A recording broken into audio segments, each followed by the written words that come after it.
সংখ্যালঘু বলে একটি শব্দ উচ্চারণ করা হয়।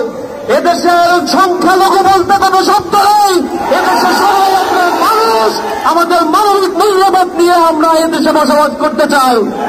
একতার বাংলাদেশে আজকে যারা এখানে উপস্থিত হয়েছে, গণ্যমান্য ব্যক্তিগণ, বিভিন্ন সম্প্রদায়ের লোকেরা, তারা আজকে যে বার্তা এখান থেকে ছড়িয়ে দিয়েছে, আমরা আশা করি আমরা এ দেশকে নতুন উদ্যমে, তারুণ্যের উচ্ছলতায় আমরা এই দেশকে করে তুলতে চাই।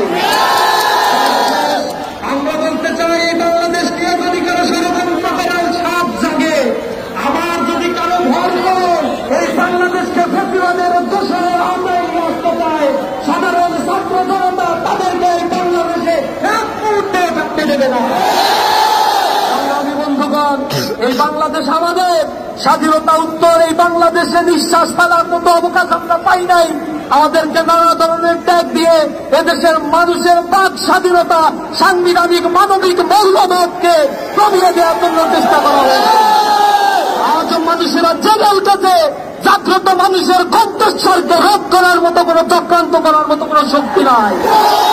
আমি সর্বোপরি বলতে চাই, আমাদের ঘরে আলোর অভাব কবু নাহি হবে আর, আকাশ আলোক বাঁধি আমি দূর করিবে অন্ধকার, শেষে সামলাই মাটি মার অঙ্গে পুষ্ট করে আনিবে অটুট স্বাস্থ্য সবল দেহ মন ঘরে ঘরে। আমরা আনিব ফুল ও ফসল, পাখিরা তারা নভর, জগৎ করিব মধুময়, প্রাণে প্রাণে প্রীতিরোধ। আমরা প্রতিটি প্রাণের বন্ধনে এই স্বাধীন সার্বভৌম দেশকে গঠন করব।